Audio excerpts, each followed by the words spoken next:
Sin lugar a dudas, tener la oportunidad de conversar con una mujer de ciencias, pero también con una mujer que tiene esa capacidad de compartir lo aprendido, lo estudiado y lo vivido y hacerlo con esa facilidad para que lo entiendan de los médicos y los no médicos, es para nosotros un gran orgullo y un gran placer. Recibimos a la doctora Alexandra Iches, quien es médico psiquiatra, experta en adicciones y como siempre, pues con muchas informaciones importantes que compartir. Alexandra, qué gusto. Ya formas parte de esta gran familia Jumar. Yo estaba un poquito hasta celosa porque como tenía tantos días que no me invitaban a nada, yo dije, o estamos muy bien o no estamos conscientes de que nos estamos poniendo un poquito mal. Es muy cierto, es muy cierto. Y quiero aprovechar para reconocerte públicamente. En cada una de tus comparecencias siempre hemos tenido muy buena retroalimentación por aquello de los temas abordados y la forma en que son llevados. Porque para un médico hablar, para los no médicos, asumo que ha de ser un reto.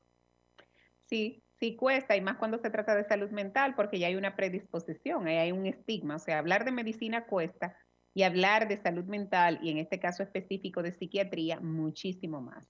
Pero estamos intentando, estamos echando al pleito y no nos vamos a cansar. O sea, se explicarán cuántas veces sean necesarias en el lenguaje en donde todos o la mayoría podamos entender.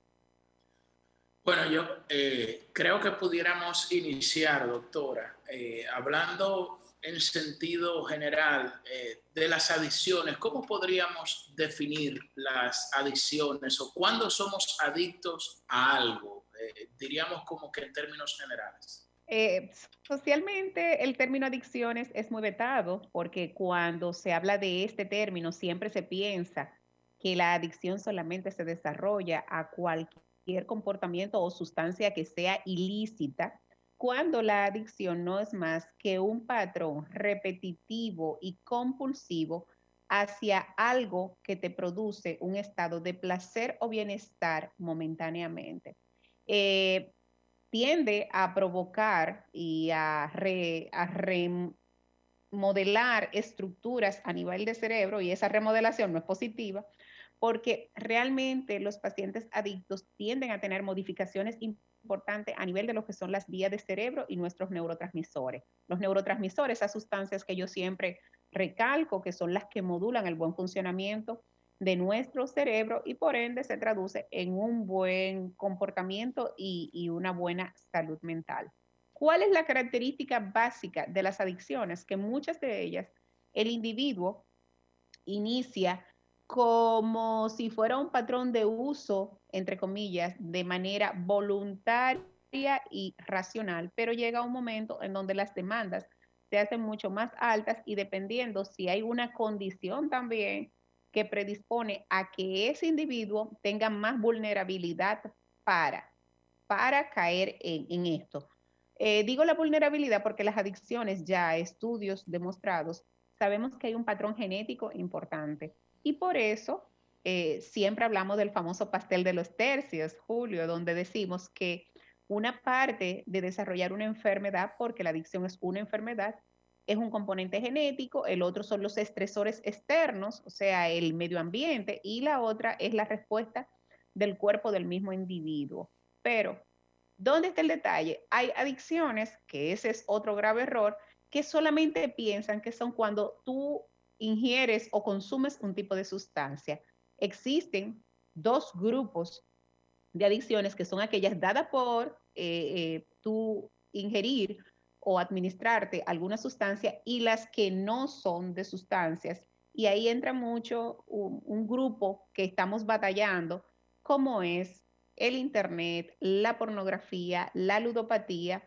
eh, Está también lo que son, en este caso, la mitomanía, aunque es un trastorno obsesivo compulsivo, se comporta en determinado momento como una adicción.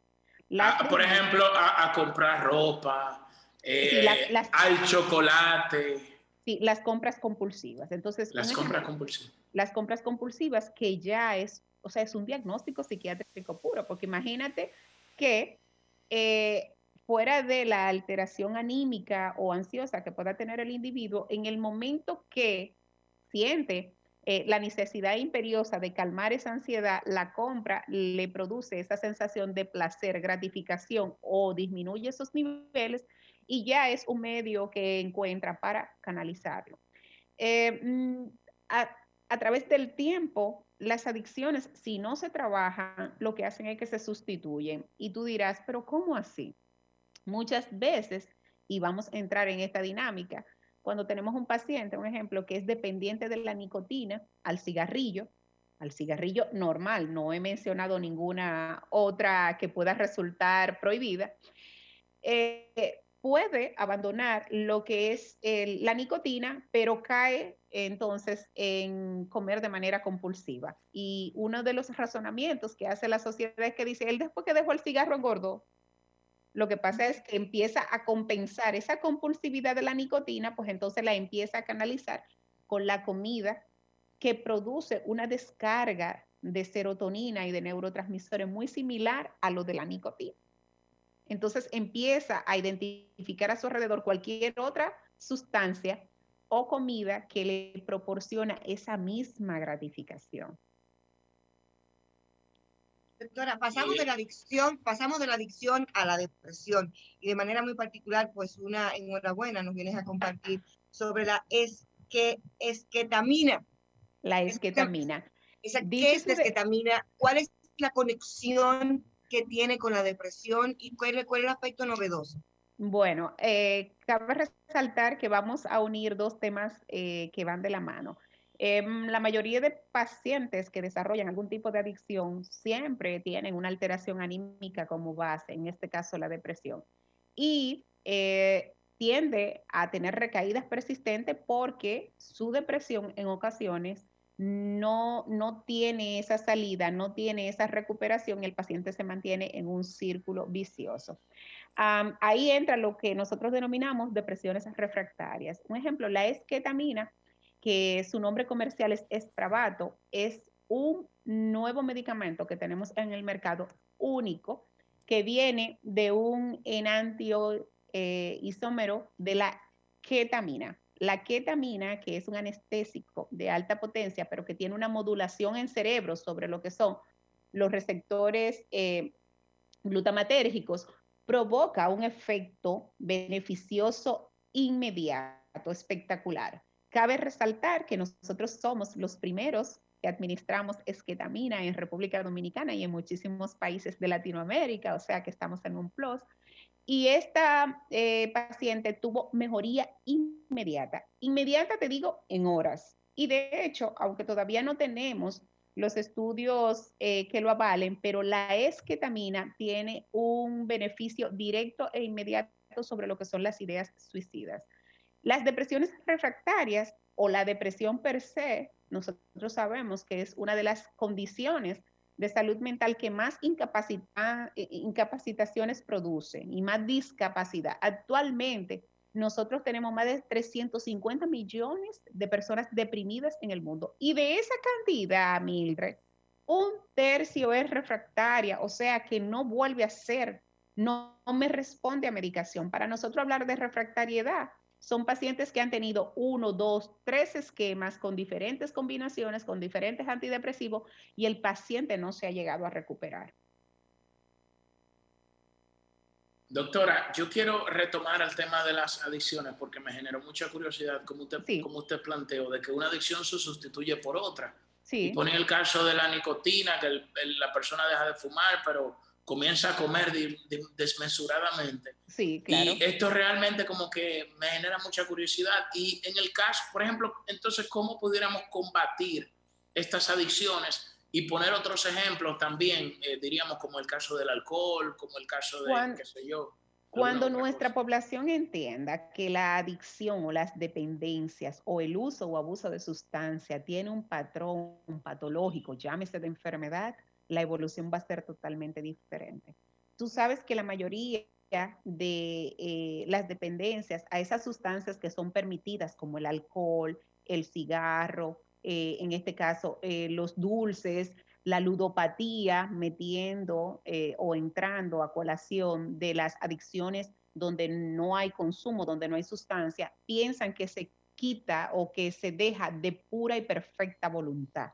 Y por eso no es. Entonces el individuo lo que hace es que la sustituye, Julio, porque no tiene un protocolo ni siquiera médico para él quitar esa alteración a nivel de su cerebro, porque dicho sea de paso, la primera fase del manejo de las adicciones es farmacológico. O sea, yo tengo como psiquiatra que investigar a ese paciente, que identificar los niveles de estrés, de ansiedad, de depresión, de compulsividad, manejar eso para que entonces el proceso terapéutico, o sea, donde ya haya un cambio conductual, sea sostenible en el tiempo. Cuando eso no se da, las recaídas son frecuentes. ¿Cuántos pacientes, si habláramos de alcohol, cuántas personas no dejan de tomar el alcohol por 1, 2, 3 semanas, 1, 2, 3 meses y luego vuelven y recaen?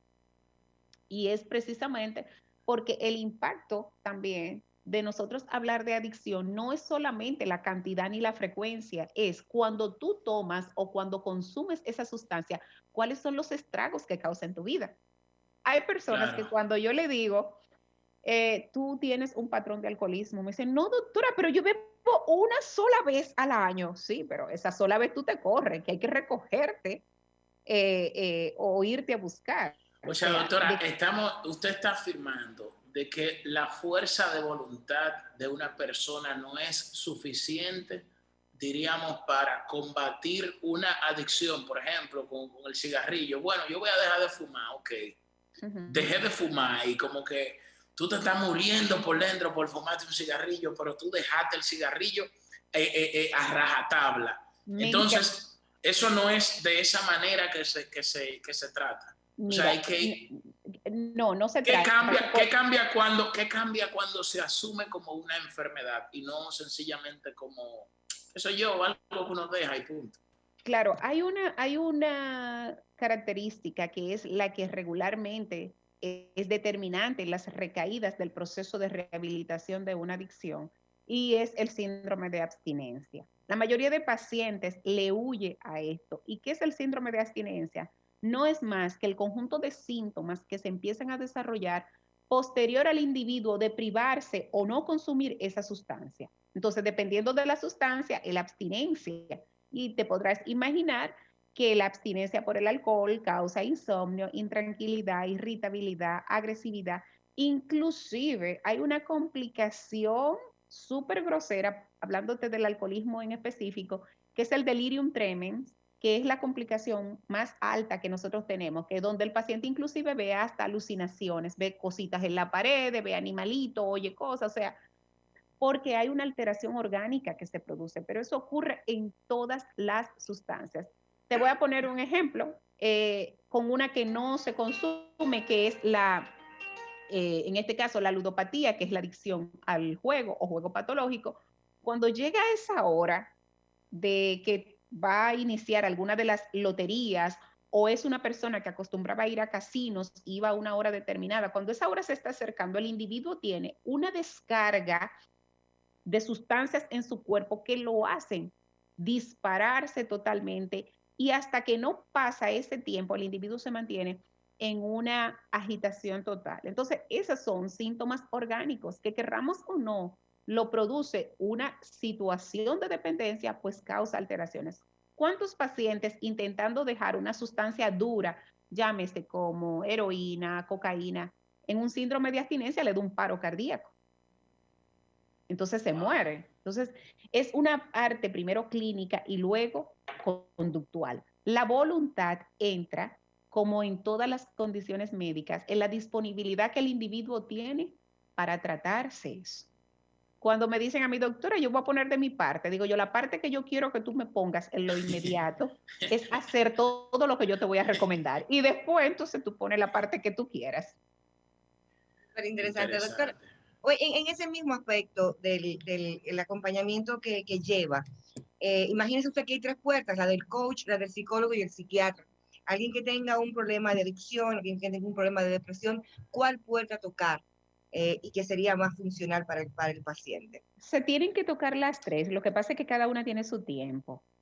Y bueno, cuando te dije que te mencioné también porque yo decía que ha habido también una distorsión con ese ejercicio maravilloso que es el de coach, porque muchas personas la han distorsionado y piensan que un coach es alguien que te está empujando, diciéndote atrás que pongas de tu parte, que tú puedes, que tú vas a lograr todo, que el mundo es una maravilla, que todo... Cuando tú levantas los brazos, ya todo está resuelto. Exacto. Sí, sí.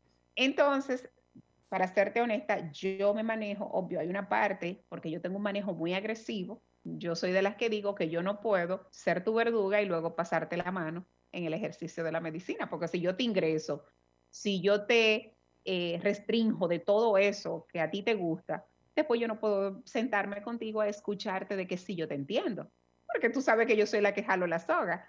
Entonces yo me tengo que valer obligatoriamente de un equipo en donde entra un psicólogo, en donde entra un terapeuta, en donde entra un mentor, que a mí me encanta esa parte, y donde la ciencia del coach puede tener su campo que lo tiene, que lo tiene. Lo que pasa es que ha habido una pequeña distorsión ahí. Doctora, ¿qué usted mencionó al terapeuta y mencionó también diríamos, otros perfiles que entran a la hora de una persona abordar seriamente una adicción? Sí. ¿Qué tan importante es visitar un terapeuta o visitar un psicólogo? Porque hay un estigma social, no solo con las adicciones, sino también con los profesionales que contribuyen a combatir las adicciones, que pueden ayudar. Por ejemplo, bueno, que si yo voy donde la doctora, yo, o soy un loco, o soy un tecato, o Sí. soy un borracho loco, o yo soy esto y lo otro. Esos son los estigmas sociales que hay. Claro. Entonces, ¿qué tan importante es visitar un terapeuta, visitar un psicólogo? O sea, diríamos que como para el propio desarrollo del ser humano. Claro, cuando entendamos como sociedad que la salud mental es parte de la canasta básica, así como tú así como tú compras arroz, así como tú pagas un seguro médico, así como tú vas al ginecólogo, vas al salón de belleza. Óyeme, tú no haces nada embelleciéndote por fuera cuando tú estás totalmente destruido por dentro. Y parte de la salud mental tiene que ver mucho, inclusive con lo que nosotros, Julio, socialmente estamos exigiendo que es una sociedad sana. O sea, ¿cómo vamos a tener una sociedad sana cuando nosotros no tenemos salud mental? ¿Cuáles son los patrones correctos y de salud que estamos teniendo con relación a manejo y comportamiento? Entonces, eso que tú dices, me sonreí en el momento que tú decías del estigma, porque el estigma en salud mental es tan amplio que una de las principales barreras que nosotros tenemos son nuestros propios colegas. A la hora que otro especialista tiene que referir un paciente a un psiquiatra, ¿tú sabes qué le dice? La mayoría. Mira, yo te voy a enviar donde una amiga mía que ella sabe de esto. Ella va a resolverte tu problema, pero no le dice que yo soy psiquiatra. Le da el teléfono escrito a mano. Y cuando llega el paciente aquí, ay, pero fue donde un psiquiatra que el doctor me mandó. Pero muchas veces esto, en vez de convertirse en solamente una conducta, realmente lo que viene en detrimento propio para el paciente. ¿Y sabes por qué? Porque cuando el paciente viene a llegar a salud mental, está desgastado, está muchísimas veces en una situación casi incontrolable de su condición básica. Entonces, a mí una vez me ocurrió algo muy chistoso. Una mamá iba a traer a su hijo y ella llegó como una hora antes y me dice la secretaria, doctora, ella quiere decirle algo. Y le digo yo, dígame señora, dice, usted puede tapar el letrero suyo ahí afuera donde dice que es psiquiatra porque mi hijo viene para acá, pero yo no le dije que usted era psiquiatra. Y digo yo, mire señora, lo primero que hago cuando abordo a un paciente es decirle, yo soy psiquiatra porque dígame usted cómo va a empezar una relación médico-paciente. Y en este caso, mire a ver, espérelo fuera y mire a ver cómo usted va a resolver su problema, porque en este caso yo no le hablo mentira a quien estoy abordando. Entonces, tenemos que buscar o desarrollar esa empatía con todos, entender que, imagínate, o sea, los síndromes demenciales lo trabajamos nosotros, el insomnio lo trabaja el psiquiatra, ¿verdad que sí? La depresión, la ansiedad, el pánico. Julio, ¿cuántas personas en crisis de pánico y no saben qué es crisis de pánico? ¿Cuántas personas tienen insomnio y hasta que no se instala un trastorno de sueño puro, duro, no buscan ayuda cuando ya le está afectando otras áreas de su cuerpo? Entonces tenemos que entender, en los países desarrollados le asignan un terapeuta a los niños y un psiquiatra desde que los niños tienen 5 años. El niño va al pediatra y va donde su médico en salud mental. Entonces, estamos aspirando a eso. Ahora mismo, yo de verdad los felicito a ustedes. Ustedes siempre le han dado muchísima oportunidad a todos los que trabajamos esta área tan engorrosa y tan rechazada, pero que al final, de una manera muy bromista, yo le digo a mis pacientes que yo soy como el merengue de Peña Suazo. Todo el mundo muere aquí. Por más que brinquen, salten, mueren donde un psiquiatra. Donde un psiquiatra. Así es. Y yo le digo, mira, aunque sea para ponerte a dormir como tú quieres, pero todo el mundo viene aquí al final. Bueno, doctora, está muy buena eso y me gustó ese concepto de incluir la salud mental dentro de los productos de la canasta básica familiar. Mire, y pudiéramos determinar algunos perfiles generales, diríamos, de adicción, para mencionar, por ejemplo, los más comunes en República Dominicana. Que yo me atrevería, o sea, lo digo sin conocimiento de causa, pero pudiera ser el alcoholismo, pudiera ser el mismo, el tabaquismo, no sé si, o sea, el juego, o sea, que usted nos describa como 3 perfiles o 4 perfiles de adictos, así en sentido general, como con 3 rasgos característicos, para que aquel que se identifique diga, espérese, déjame yo llamar a la doctora. Te voy a decir lo siguiente, Julio. Nosotros tenemos adicciones que son muy solapadas y paternalizadas socialmente. Yo voy a hablar de nosotros como población. El dominicano bebe por alegría y por tristeza. Y cuando tú dices que no tomas, a ti te cuestionan. ¿Tú estás seguro, Julio, que tú no bebes? ¿Pero qué te pasa a ti? Un traguito, una cosita. El fumar en muchas esferas y en muchos niveles sociales traduce estatus, inclusive dependiendo de lo que tú fumes. Si nos vamos a un nivel social y económico un poquito más deprimido, resulta ser el medio de escape para aquellos que entienden que no tienen futuro, porque muchísimas veces nosotros no nos detenemos a pensar cuáles son las características que un paciente o una persona tiene para caer en un tipo de adicción. Y por eso hablo de los trastornos anímicos. O sea, muchas veces hay pacientes que caen en un tema de adicción, Mildred, por un duelo patológico, por una ruptura de pareja, por la pérdida de su buen negocio, por la quiebra, por un desastre natural, o sea, muchísimas cosas porque es el medio que ellos encuentran de escapar de la realidad que los hace tener un freno, atentar contra su vida, pero usan una conducta que también lo va dañando. Entonces, ¿cuáles son esos perfiles? Primero, tenemos que ver esos ambientes que resultan ser patológicos y en desventaja para alguien que tenga una condición de depresión. O sea, la depresión resulta ser básica, aunque no perciban los síntomas. Tener en este caso la compulsividad o la necesidad repetitiva de algo. Eso te dice a ti que tú puedes estar desarrollando una adicción. Que sea perturbador el pensamiento o la necesidad de la acción. Me explico. Mildred está en su casa muy tranquila y Mildred dice, ay Dios, yo tengo 20 zapatos, pero yo me siento tan mal como con una vueltecita por el centro comercial no me cae mal. Pero va al centro comercial supuestamente a comerse un helado, pero ella termina trayendo 10 pares de zapatos. Que altere lo que es tu dinámica de relaciones interpersonales. Esa actividad que provoca malestar general en tu entorno, sin que tú te des cuenta, resulta y se viene a convertir en ti en una adicción. ¿Cuántas personas empiezan a tener rechazo de los que les rodean por el tema de la nicotina? Pero tú dices que no, que es un cigarrillito que tú te estás fumando. Sin embargo, tú no estás calculando eso y los demás están entendiendo que tú tienes una compulsividad hacia ese patrón. Doctora, y en el caso de las personas que sustituyen la ayuda profesional por la religión, van, por ejemplo, Mildred, van, por ejemplo, a la iglesia los domingos después que tienen una semana de desenfreno. Y no crean que yo lo estoy diciendo por mí, sino porque, ¿verdad? Estoy contando testimonios.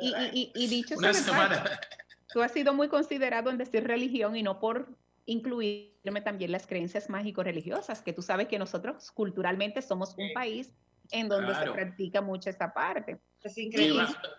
¿Qué rol? O sea, cuando esa religión sustituye la ayuda profesional, o sea, ¿cómo se maneja eso? Y óyeme, si una cosa va de la otra. Fácilmente, en uno de esos manejos, el paciente cae con una patología dual. La patología dual es cuando se junta un patrón adictivo con una enfermedad psiquiátrica, un trastorno delirante, un brote psicótico, un estado maníaco. O sea, hay condiciones psiquiátricas, hay otras enfermedades que cuando tenemos un estresor como el tema de la religiosidad, que tú sabes que es un visillo entre lo real y lo divino, pues coloca al paciente en una posición de no realidad y se pierde esa noción. Pero para mencionarte que se me escapó ahí uno de los patrones de dependencia o de adicción que más nosotros como población desarrollamos. Señores, los caribeños, no voy a hablar solo de los dominicanos, los caribeños también son muy medidos por el tema de la sexualidad. Y aquí nuestra población, más de lo que cree, hay muchos, tanto hombres como mujeres, que desarrollan adicción al sexo.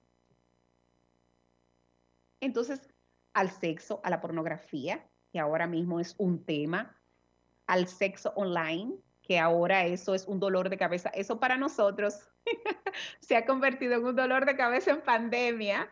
El alcohol, la pornografía y la compulsividad hacia tener relaciones sexuales. Ya te podrás imaginar. Bueno, yo creo que ahí ya hemos agotado una agenda interesante. Mildred, ¿tiene otra pregunta? No, ya vamos a una pausa y la promesa, doctora, felicitarla porque es la primera vez que tratamos a nivel público en los medios es la esketamina, o sea que gracias por permitirnos compartir esa Sí, y muy será de mucho uso para todos nuestros pacientes. Y la promesa de que hagamos un programa especial sobre la adicción a las redes sociales, que se esconde detrás de la búsqueda de un like, ¿qué recompensa me brinda? Hablaremos de este y otros temas. ¿Sí? Y dicho sea de paso, estamos ahora en una situación muy delicada, porque ustedes saben que con el tema de la pandemia, ahora la tecnología se ha vuelto la segunda herramienta, pero aquellos que tenían esa predisposición a desarrollar adicción a la tecnología tienen su caldo de cultivo perfecto, porque tienen una justificación para hacerlo. Claro. Los niños ahora, la entrada del colegio, un tema. Todo un tema. Doctora, la despido con la misma palabra que inicié. Gracias. Gracias por esa capacidad siempre de compartir todo lo que usted, sus conocimientos. Y de manera muy particular, reconocerla enhorabuena por la esketamina. Ese nuevo medicamento. A ustedes, amigos, vamos a un contacto de publicidad. Cuando regresemos, más contenido en este su espacio.